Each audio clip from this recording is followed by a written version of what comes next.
Hi ഡീസ്, good evening. പുതിയൊരു promo review വിശേഷങ്ങളിലേക്കായി എല്ലാവർക്കും സ്വാഗതം. അങ്ങനെ ഇഷയോടായി റാമോഹൻ പറയുന്നുണ്ട്, മോളെ ഇത് ശരിയാവില്ല.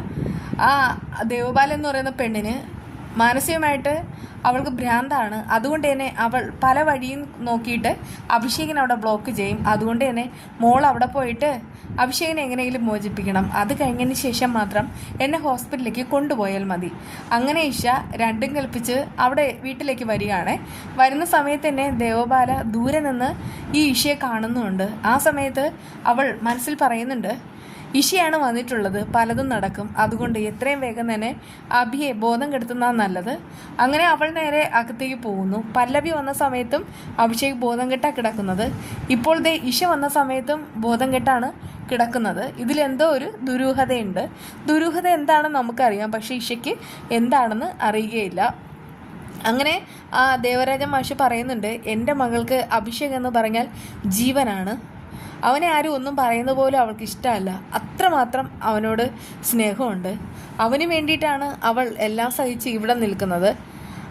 അതുകൊണ്ട് തന്നെ ഒരിക്കലും അഭിഷേകിനെ ഞങ്ങൾ വിട്ടുതരില്ല. പകരം എനിക്ക് ഒന്ന് മാത്രമേ അങ്ങോട്ട് പറയാനുള്ളൂ. എനിക്ക് ആണായിട്ടും പെണ്ണായിട്ടും ഒറ്റ മോളാണ്. എനിക്ക് സ്വന്തക്കാരായിട്ടും ബന്ധുക്കളായിട്ടും ഇപ്പോൾ മറ്റാരും തന്നെ ഇല്ല. അതുകൊണ്ട് തന്നെ എൻ്റെ മകളുടെ നല്ല ജീവിതത്തിന് വേണ്ടി ഇഷ സഹകരിക്കണം. അഭിഷേകിനെ അവൾ ഇന്ന് അടർത്തിയാൽ അവൾക്ക് മരണം വരെ സംഭവിക്കാം. മാനസികമായിട്ട് അവളുടെ നില എന്താണെന്നും ഇഷയ്ക്കറിയാം. അതുകൊണ്ട് എത്രയും വേഗം തന്നെ വിട്ടു തന്നേ മതിയാവും.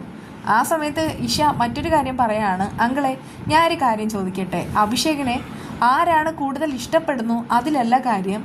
അഭിഷേക് ആരെയാണ് ഇഷ്ടപ്പെടുന്നത് അതിലല്ലേ കാര്യം. ഇവിടെയാണെങ്കിൽ അഭിഷേകാണെങ്കിൽ ഏറ്റവും കൂടുതൽ സ്നേഹിക്കുന്ന എന്നെയാണ്. അത് എന്തുകൊണ്ടാണ്? അഭി എൻ്റെ സ്നേഹത്തിൽ കൺവിൻസ് ആണ്. അതുകൊണ്ട് തന്നെയാണ് എന്നിൽ തന്നെ നിൽക്കുന്നത്.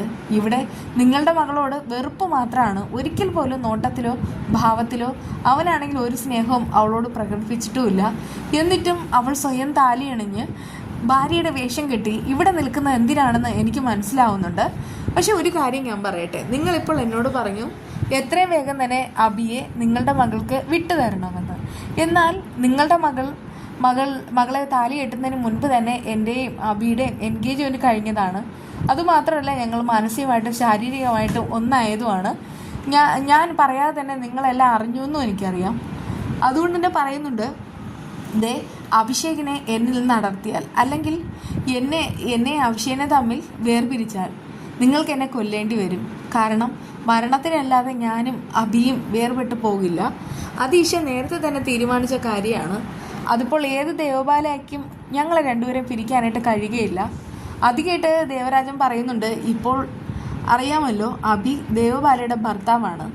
ആയിക്കോട്ടെ, പക്ഷേ അഭി ആ ഒരു മോചനം ആഗ്രഹിക്കുന്നുണ്ട്. എനിക്കെൻ്റെ അഭിയെ കാണണം എന്ന് പറഞ്ഞിട്ട് അവൾ അകത്തേക്ക് പോകുന്നു. ആ സമയത്ത് അഭിഷേകാണെങ്കിൽ ബോധമില്ല കിടക്കാണ്. അപ്പോഴേക്കും ഈ ദേവബാലയാണെങ്കിൽ അവൻ്റെ തല മടിയിൽ വെച്ചിട്ടുമുണ്ട്. വളരെയധികം സ്നേഹത്തിൽ തലമുടിയിലും തലയിലൊക്കെ മസാജ് ചെയ്ത് കൊടുക്കുകയാണ്. അതെല്ലാം കണ്ടിട്ട് ഇഷയ്ക്ക് പക്ഷേ വലിയ ഭാവഭേദം ഒന്നുമില്ല. കാരണം അവൾക്കറിയാം ഇതെല്ലാം ഈ ദേവബാല കാണിക്കുന്ന അഭിനയമാണെന്ന്. അതുകൊണ്ട് തന്നെ മിക്കവാറും എന്തെങ്കിലുമൊക്കെ നടക്കും. അഭിഷേകാണെങ്കിൽ വിളിച്ചിട്ട് പോലും എഴുന്നേൽക്കാൻ പറ്റാത്തൊരവസ്ഥയാണ്. ഇങ്ങനെ ഇതായിട്ട് ആരും കിടക്കില്ല. ഇതെന്ത് മരുന്നാണ് ഇവൾ കൊടുക്കുന്നതെന്നുള്ള കാര്യമെല്ലാം ഉറപ്പായിട്ടും ഇഷ ചിന്തിക്കും. എന്തായാലും പല്ലവിയും ഇഷയും തമ്മിൽ സംസാരിച്ചു കഴിഞ്ഞാൽ പല്ലവിയും അവൾ വന്ന സമയത്തും അഭിഷേക് എങ്ങനെയാണെന്ന് അറിയിക്കുകയും ചെയ്യും. പിന്നെ ചന്ദ്രബാബു വന്നാൽ അതോടുകൂടെ ദേവബാലയുടെ കാര്യത്തിൽ തീരുമാനമാകും. ദേവബാല കളിക്കുന്നത് അവളുടെ നാശത്തിന് വേണ്ടിയിട്ടാണ്.